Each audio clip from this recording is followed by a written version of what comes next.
Salam alaikum wa rahmatullah, Adam de Roca France, marhaba bikoum, bienvenue. أعوذ بالله السميع العليم من الشيطان الرجيم بسم الله الرحمن الرحيم. الحمد لله عد ما خلق الحمد لله ملء ما خلق الحمد لله عد ما في السماوات وما في الأرض الحمد لله عد ما أحصى كتابه الحمد لله ملء ما أحصى كتابه الحمد لله عدد كل شيء والحمد لله ملء كل شيء. اللهم صل وسلم وبارك على سيدنا محمد وآدم ونوح إبراهيم وموسى وعيسى وما بينهم من النبيين والمرسلين صلوات الله وسلامه عليهم أجمعين. اللهم صل وسلم وبارك على سيدنا محمد وآدم ونوح إبراهيم وموسى وعيسى وما بينهم من النبيين والمرسلين صلوات الله وسلامه عليهم أجمعين.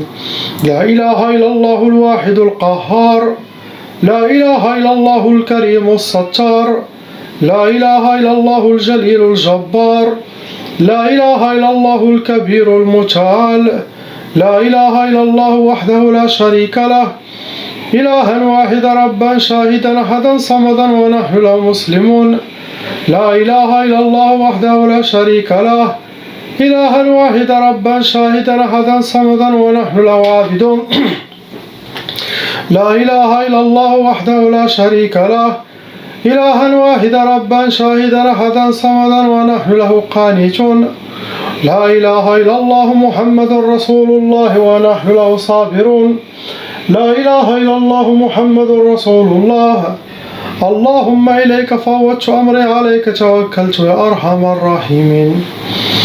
اللهم صل صلاة كاملة وسلم سلاما تاما على سيدنا مولانا محمد صلاة تنحل بها العقد وتنفرج بها الكرب وتقضى بها الحوائج وتنال بها الرغائب وأسن الخواتيم ويسقى الغمام بنور وجه الكريم وعلى آله وصحبه على كل معلوم لك يا الله.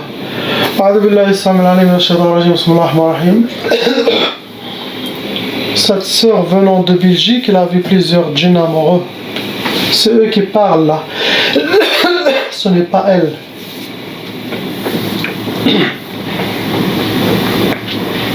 Inch'Allah, comme les vidéos précédentes qui parlent de l'au-delà, أعوذ بالله السميع العليم من الشيطان الرجيم بسم الله الرحمن الرحيم لا حول ولا قوة إلا بالله العلي العظيم.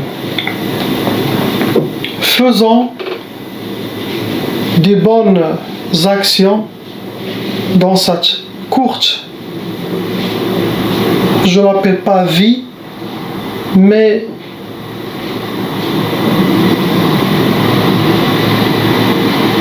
cette période de voyage, période des épreuves, période des tests, faisons quelque chose pour que nous rencontrons nos bonnes manières pendant le passage vers la vraie vie, vers l'éternité, car la mort, normalement, ce n'est pas la mort, c'est le début de la naissance, c'est le début de la renaissance, c'est le début d'une nouvelle étape qui est la vraie vie.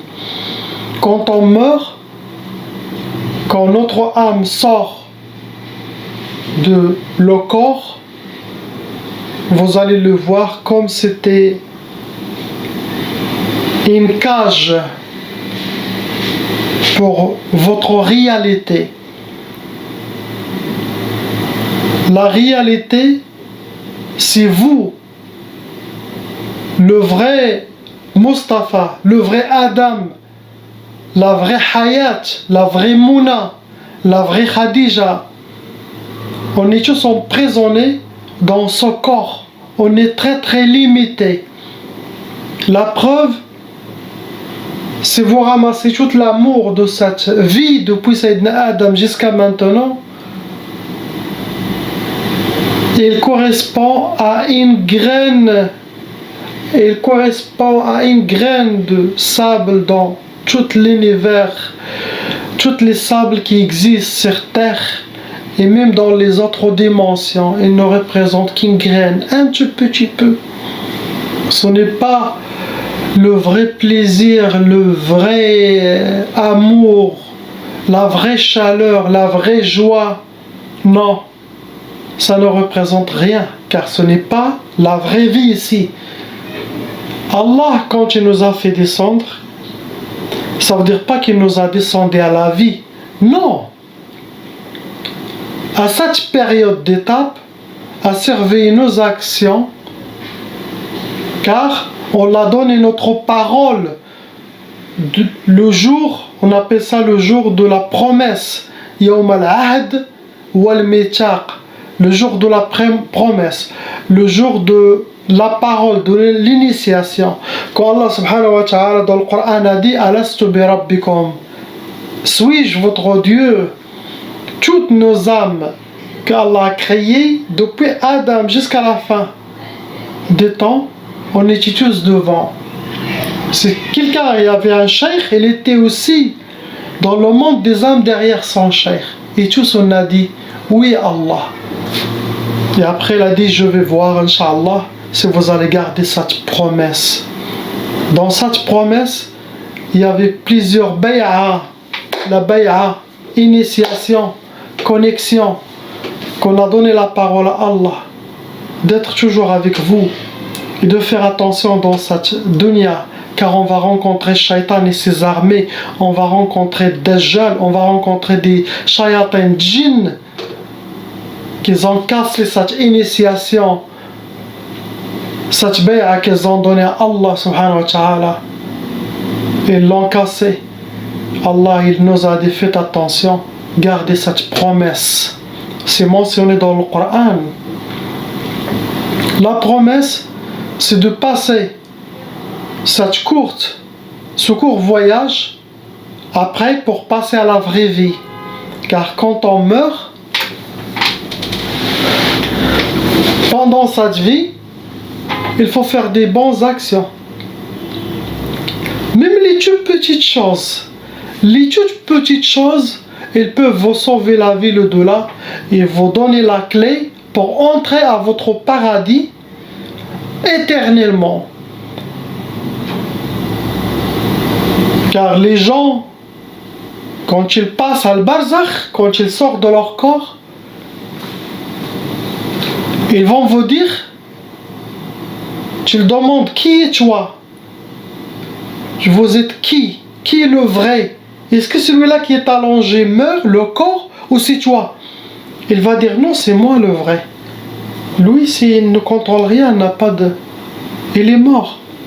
Car Allah a dit dans le Coran, on a honoré les fils d'Adam. L'être humain ne meurt jamais. Le corps meurt. Mais sa vraie réalité, elle reste pour toujours. L'éternité, c'est le début de ce grand honneur qu'Allah nous a garanti.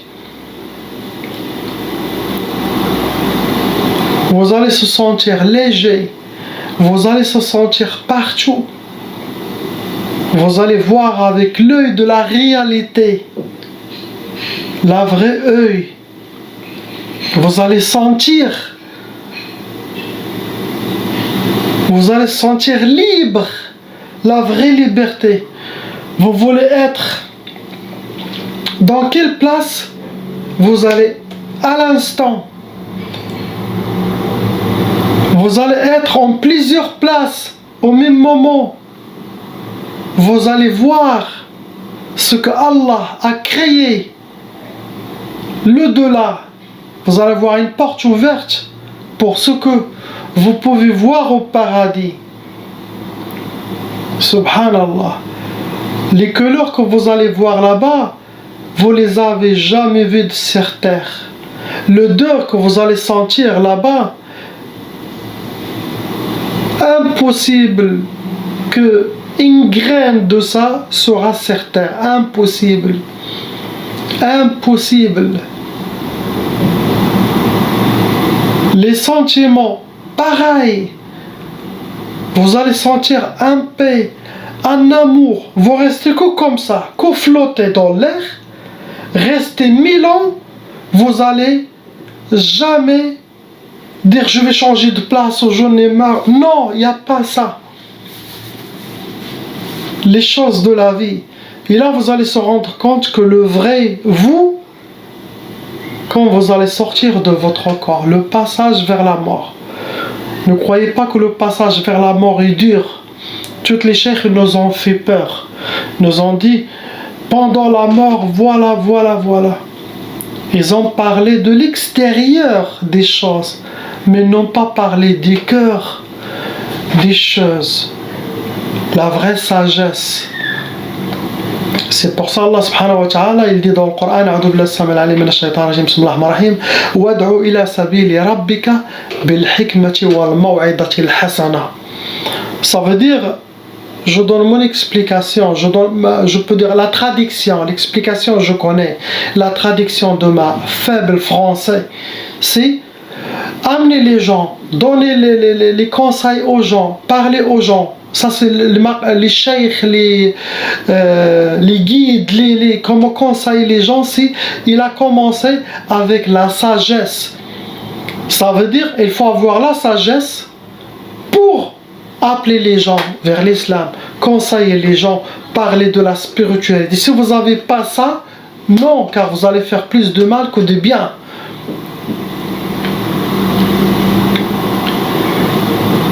Et la sagesse, ça ne se lit pas dans les livres, ou dans les bibliothèques, ou sur YouTube, ou dans les journaux.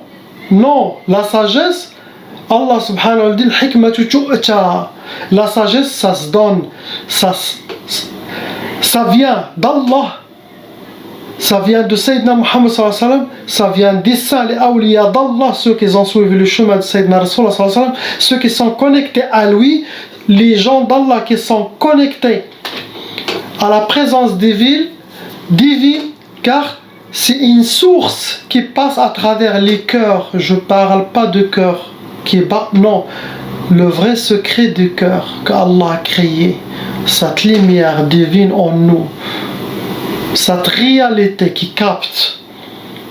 Donc ça passe à travers ça. Les gens, les disciples, ceux qui ont un cheikh spirituel qui les guide vers Allah, les gens de dhikr d'Allah, eux ont aussi de la sagesse mieux que les cheikhs qui n'ont pas de cheikh. Car celui qui n'a pas de cheikh, Shaitan sera son cheikh. Prenez-la par certitude. Impossible.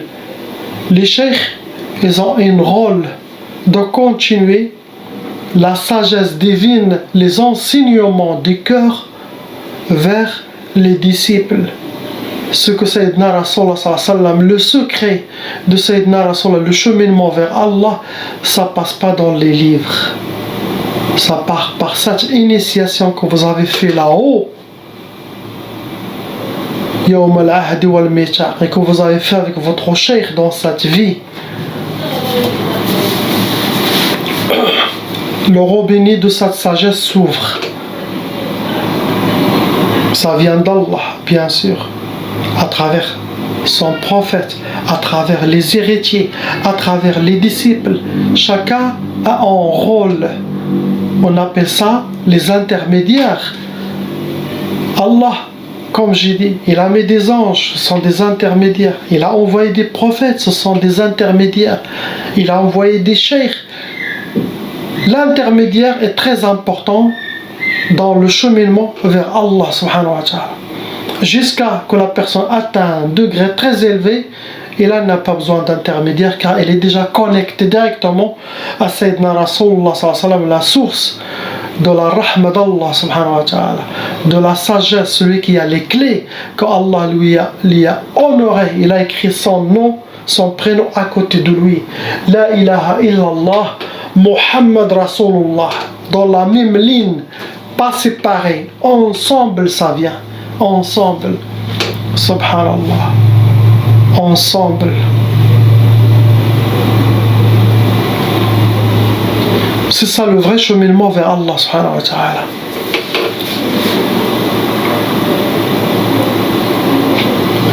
La vraie vie, c'est là-bas.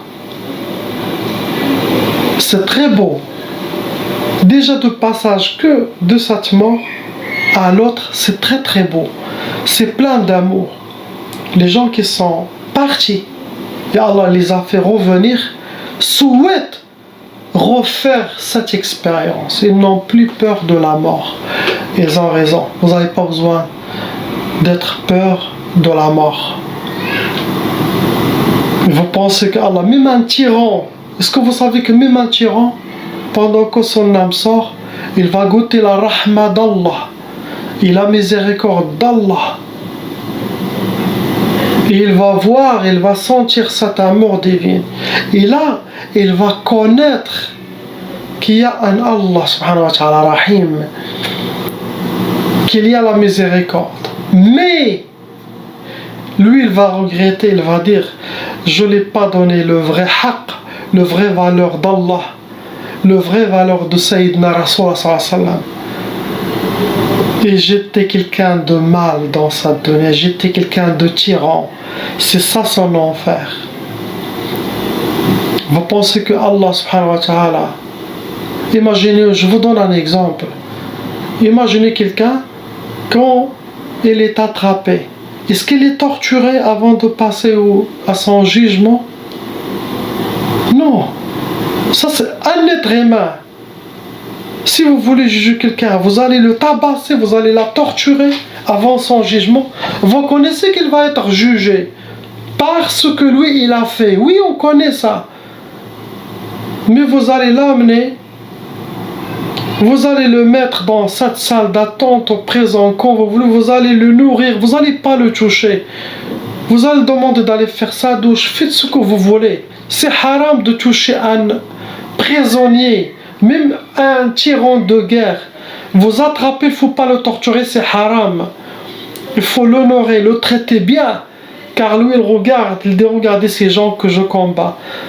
Regardez Allah, que toute ma vie j'ai fait que de mal à ses serviteurs, regarde comment il m'a traité. Et il doit goûter. Et après, bien sûr il va être jugé. Il va être jeté dans son propre enfer.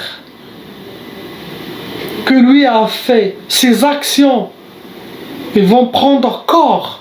Il va connaître ce sont ses actions à lui. Il va dire c'est ça mon enfer. Mais en même temps, il va sentir l'amour d'Allah subhanahu wa ta'ala. Il va sentir qu'il a été éloigné, qu'il ne mérite pas à être devant lui subhanahu wa ta'ala.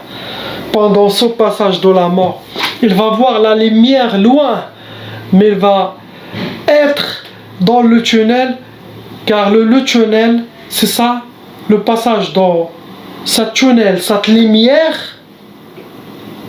qui est comme un tunnel, l'exemple, cette lumière bleue, vous allez voir tout défiler devant vous.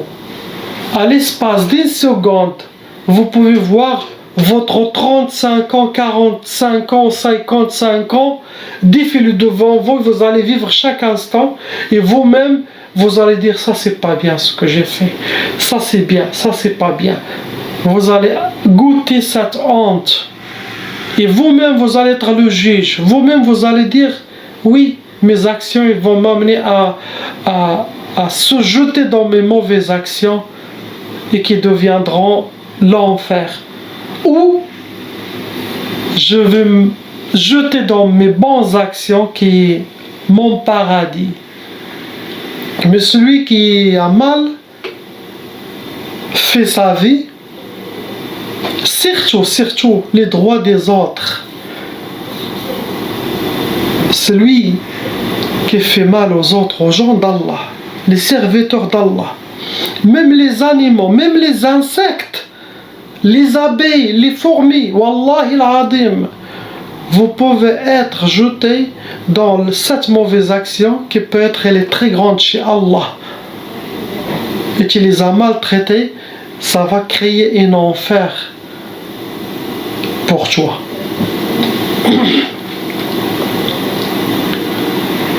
Quelqu'un qui n'a pas fait des bonnes choses dans cette vie, qui n'a pas essayé de monter chez Allah subhanahu wa ta'ala propre, avec un cœur propre, et qui a demandé pardon à tout le monde, qui a essayé de sa vie de récupérer, de demander pardon à ceux que lui a causé des mal ou des torts.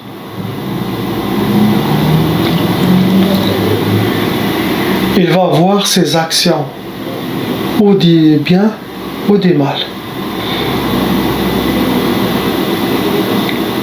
Les méchants, à cet instant, ils vont voir la rahma d'Allah, mais après ils vont sentir, ils vont le connaître là-bas, qu'ils ne méritent pas d'être devant Allah subhanahu wa ta'ala. Quel sentiment, quel enfer il va voir ça. Le fait que tu sois rejeté, tu n'as pas avec tes actions, tu n'as pas le droit d'être devant lui subhanahu wa ta'ala. Ça déjà, il va souhaiter l'enfer qu'il a entendu. Et cet enfer, il est vraiment un paradis sera pour lui. Et de ne pas vivre cet éloignement, ce rejet. Allah, il est Rahim, subhanahu wa ta'ala. Il est Rahim. Il a dit, j'ai honoré les fils d'Adam. Et j'ai plus de rahma sur les fils d'Adam que leurs propres parents. C'est la vérité, c'est Allah. Là-bas, c'est le vrai amour. Le vrai amour. Personne ne peut décrire le goût de cet amour, de cette chaleur. Imaginez-vous, on vous donne seulement l'amour de tous les parents qu'ils ont passé depuis Sayyidina Adam jusqu'à la fin des temps. Tout cet amour, ils vont te donner comme un sentiment, comme vous allez sentir. Vous allez dire, ça va, c'est ça le paradis. Malgré ça, il ne représente même pas une graine de sable de le vrai sentiment de l'approchement d'Allah subhanahu wa ta'ala. Wallahi l'adhim. N'ayez pas peur de la mort. Soyez contente au moment qu'il va venir. Qu'Allah il est juste. Juste. Et c'est un passage sans torture. Sans torture. La beauté là-bas que vous allez voir, elle est inimaginable. Subhanallah, inimaginable. N'écoutez pas aux chers que vous font peur, car ils parlent que de l'extérieur, ils n'ont pas de sagesse. Ils ne parlent pas de le cœur de l'islam, le cœur des choses. C'est comme quelqu'un qui vous parle que de la cage. Une cage, ce n'est pas important. Le plus important, c'est ce qu'il y a à l'intérieur de cette cage. Ce oiseau, subhanallah, ce oiseau, c'est ça le valeur. Même, c'est pas bien de encager un oiseau. Ou de le coffre-fort. Quelqu'un, il parle que du coffre-fort. Il est content que du coffre-fort. Tu dis, moi, je veux pas le coffre-fort, je veux le trésor qui est à l'intérieur. Comme son corps, quelqu'un qui s'occupe que de son corps, qui va le jeter comme un chiffon, comme il a changé une jaquette, elle l'a jeté. Occupe-toi de l'intérieur, de votre réalité qui va rencontrer Allah et qui va être libre et qui va être éternelle. Je m'occupe comment? Je la prépare comment? Allah aime les dhikr d'Allah. Car les anges d'Allah subhanahu wa ta'ala font que le dhikr. Faites vos prières. Soyez un bon musulman. Faites ce que vous pouvez. Et surtout, essayez de faire une sadaqa jariya. Quelque chose à la continuité. Faites des donations, construisez des puits pour des gens pauvres en Afrique, en Cambodge, pour les musulmans. Il y a des musulmans partout au Cambodge, Chine, Thaïlande, dans les pays pauvres. Essayez de les rendre parrainer un orphelin. Chaque mois, vous envoyez un peu ce que vous pouvez. Si quelqu'un a les moyens, il envoie chaque mois. C'est ça qui va nous servir. Faites quelque chose, mais tu sais que sa trace, elle sera grande. Même des petits gestes. Même donner Achetez, allez à Action, achetez 1 € les bulles de la nourriture des oiseaux, les petits trucs, il y a des céréales dedans, tu le mets dans ta terrasse, chaque oiseau vient manger. Allah ne perd pas une graine de quelque chose de bien que tu as fait dans ta vie. Tu vas le voir là-bas. Tu dis, je t'ai pardonné que pour ça? Oui. Toutes les choses qui nous rapportent de bien, faites-le. Faites une fois par semaine si vous voulez, moi. Achetez un sandwich de thon déjà fait dans un magasin, là. Ça coûte rien, un sandwich de thon halal. Petit sandwich ou des... avec un jus, allez le donner à quelqu'un. Il y a beaucoup de... Quand je conduis la voiture, il y a beaucoup des gens clandestins qui demandent. J'ouvre la fenêtre, tu le donnes. Il va le manger. Ça, chez Allah, c'est très grand. Quelqu'un qui a un problème, essaye de l'aider. C'est ça. Et peut-être, vous n'allez même pas être questionné sur votre prière ou quelque chose d'autre. Allahu A'lam. Car les prières, c'est pour toi, c'est pas pour Allah. Peut-être elles vont vous demander sur le mal que tu as fait aux autres directement. C'est plus important que la prière. Quelqu'un qui a été méchant avec les serviteurs d'Allah, tu n'as pas besoin de le demander ce que tu as fait ta prière ou pas. C'est ça le plus important chez Allah. Car Allah pardonne même quelque chose pour lui, il l'oublie, mais il va te demander les choses des autres, de ses créatures. Ça, c'est ça, il veut savoir ça. Mais quelque chose entre toi et lui, la prière, la jeûne, peut-être car Allah pardonne tout ça. Ce n'est pas important. Le plus important, c'est ne pas faire de mal aux autres, car ça c'est très grand chez Allah. Passez ce message, c'est une sohbat, on peut dire, un rappel spirituel que j'ai décidé de temps en temps de faire, comme une sadaqa jariya. Celui qui écoute ça et qui se réveille et qui parle de ça à ses enfants, tout le monde est récompensé. Moi-même je suis récompensé, ça revient toujours. Il vaut aussi se récompenser si quelqu'un d'autre écoute et que tu l'as réveillé la conscience, tu as réveillé sa réalité. La ilaha illallah, Muhammad Rasulullah sallallahu alayhi wa sallam. Salam alaikum. Prochaine vidéo, c'est pour les ruqya, Inch'Allah, pour les gens.